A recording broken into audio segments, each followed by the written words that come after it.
So a few months ago, I saw a headline about the release for free of Chex Quest HD on Steam. I downloaded it immediately for a nostalgia hit, and then I left it for like 2 months because, I'm kind of a lazy guy. Give me a break.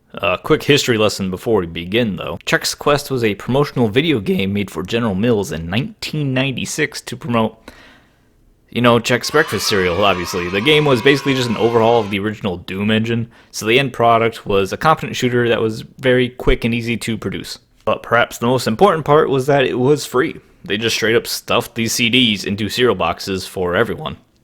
Which I guess that makes it not technically free because you still had to buy the cereal, but it was the closest thing we had to a real free game in the 90s. The free-to-play model is pretty common now, but 30 years ago, it was just this wild promotional Hail Mary. And it worked pretty well. Kids, including me, really loved it, and General Mills sold a butt ton of these little corn squares as a result. I hope that this HD remake lets me recapture some of that glorious light of childhood that ruthless exploitation has snuffed out of me long ago. God knows Star Wars couldn't do it, but ironically, I don't expect Chex Quest to be 3 hours of corporate desperation. Oh, awesome. Plot. Now, normally I would say that the plot for a game like this is pretty relevant. The story of a lot of these old games is kind of just like, you're a guy in a place shooting dudes. However, General Mills was very, very concerned because Chex Quest is for kids. But Chex Quest is also Doom. And Doom is one of the most violent games of the 90s. That was kind of a big deal because in the 90s, the boomers were convinced that violent video games would destroy America's youth. Mass incarceration is fine. Opiates, no problem. Invading foreign countries and slaughtering the locals, throw a parade, but pretend to kill people. Nah, it's a big no-no. So to dodge controversy, but also make sure that no actual innovation was required, General Mills just added an intro that explained that Chex Marine wasn't killing the booger monsters. He was just forcibly evicting them to another dimension against their will. Luckily, people are incredibly dumb, and they bought this because anybody with critical thinking skills should recognize that entering someone's home and using a gun to force them out while they fight you back is still obviously violent. But of course, critical thinking is a curse for only a small fraction of the population. Wow, this is a blast from the past. I remember this. The HUD, the armor, the weird TV remote gun, the fact that it's literally just Doom, just a Doom clone. Usually memories only bring regret, but this feels more like reminiscence. Zap, zap, zaps. I'm handing out naps. And of course, the spoon! If you're out of zappies, you can just eviscerate the goo monsters with a small cereal spoon. That never really made sense to me because you're supposed to use the zappers in order to teleport the enemies non-violently to another dimension. And of course, a spoon can't do that, but whatever, they tried. Oh no. Maybe Jack was right. Maybe 90s games really were too violent. If this game bent over backwards to not be violent and still screwed it up. I died? It's a game made for babies and I died? Whoa, alright. No more Mr. Nice Chex guy. Get out. You're not welcome here anymore. Rent is 4 months overdue. I am the landlord. You peasants must disperse immediately. You don't have to go home, but you can't stay here. Oh look, visual storytelling. The Bazoik Nutritional Development Center. I actually googled Bazoik to see if it was some sort of reference that I didn't understand, but the only results were Chex Quest and plundering Ottoman bandit soldiers. So I guess not. Actually, it's just Bazoik. It's just a unique Chex Quest thing. Oh, what is that? Wait, get away. I don't remember the game being so scary. Awesome. First level finished. Now, I didn't play through the whole game. I briefly deeped into the second level where you find some new weapons and you deal with some more puzzly type elements. But other than that, I was satisfied. I got my hit of nostalgia, my cereal-based nostalgia. And if you want to experience a little bit of video game history for yourself, go ahead and give it a download, like I said. Freely available on Steam. Initially, I was going to survey the other obscure marketing games that also released during this period, but I decided not to, partly because I'm lazy, and also I'm sure there are like 100 other YouTube documentaries that, I say other like this is a documentary. There are other 100 YouTube videos about those kind of things. Instead, I figured I would just jump straight to a contemporary example of games as marketing, which is Devolver's Devolverland Expo. Devolverland Expo is a first-person marketing simulator released for free by Devolver on July 11th, 2020, With traditional conventions completely shuttered due to the pandemic, Devolver decided to craft a virtual convention, and then unnecessarily gamify it a little bit. The execution, I think, is a little sloppy, but the concept's pretty solid. Well, this is pretty. Looks like we're sneaking into a closed convention center to spy on the games. It's actually a really cool setting. E3, but with nobody around. That's a dream. That's like a miracle dream. Sign me up. Also, kinda actually happened to me. In 2018, I went to E3 with my wife and a few friends. We had media passes, but none of us had ever been before. So we went to the convention center a little early just to scout it out, make sure we got our credentials and like we know where we're going and we're not gonna be late or stuck or like whatever.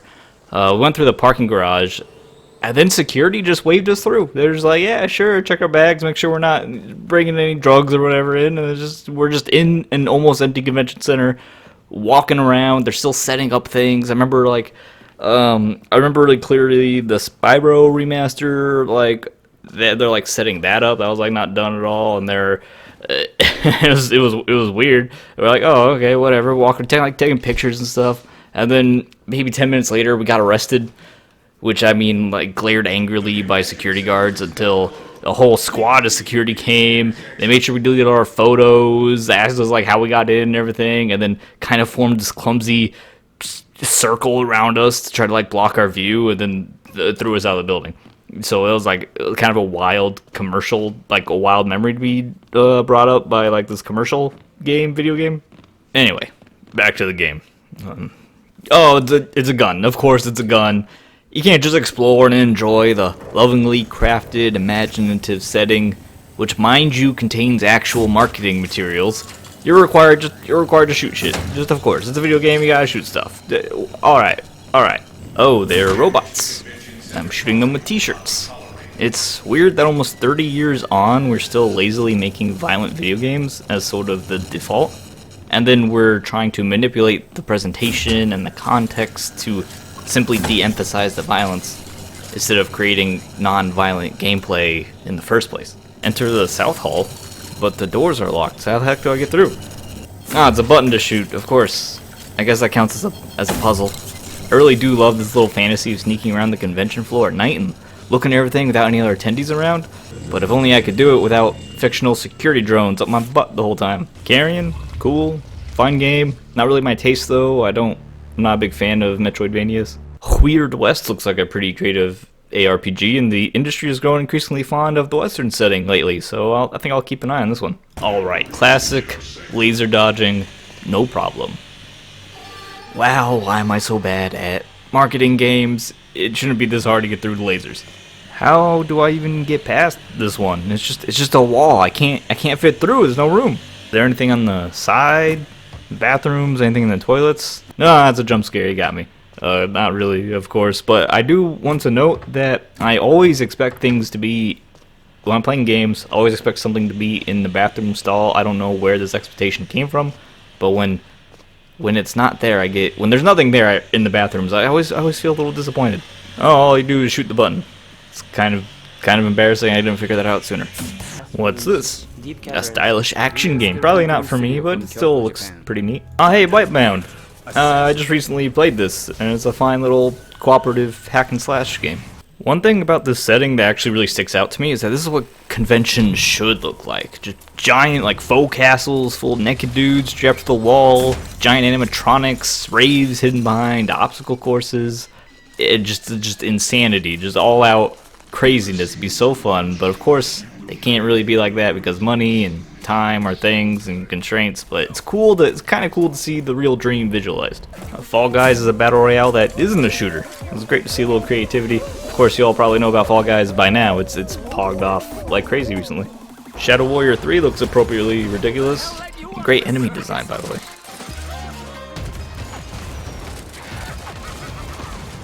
Oh yeah, this is boss fight, just all over it. Yep, giant robot fight time. Oh, he throws stuff and you throw it back. Classic a video game trope.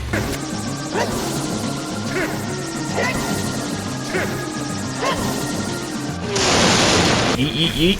He's dead. There might be some more secrets around, but I'm not too worried about that. It was a swell commercial and we're finished. Alright, that was fun. Devolver's quickly become one of my favorite publishers over the past couple of years. while other publishers kind of fall out of touch. Don't have any plans at the moment to do PC.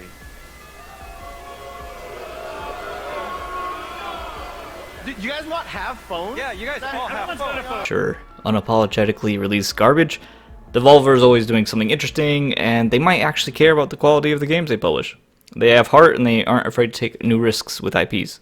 I'm actually surprised we haven't seen more projects like this one. Like I said, there were a handful of oddball games meant as marketing in the 90s, but they were curiosities at best.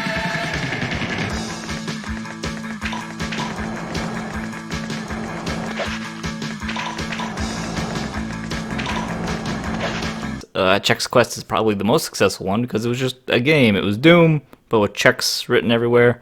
Breakfast cereal didn't really inform the motivation of the game. It was just a silly set dressing. Other games like this would make you like drive around and collect Mountain Dew cans or whatever, and it was always so painfully transparent.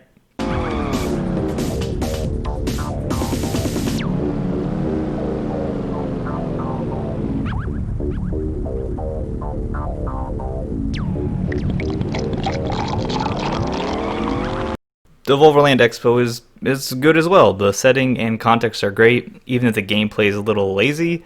Maybe with the success of Devolverland Expo, we'll see more projects like this, which despite being commercials, they're ultimately the kind of game that I do want to see more of for our adult audiences. Short, sweet, to the point, very clearly trying to communicate something to its audience, and I expect these kind of games to come from courageous publishers trying new things. Sort of like Devolver. And finally, if you enjoyed the video, please just leave a like. It helps the algorithm actually show this to more people. And thanks for watching.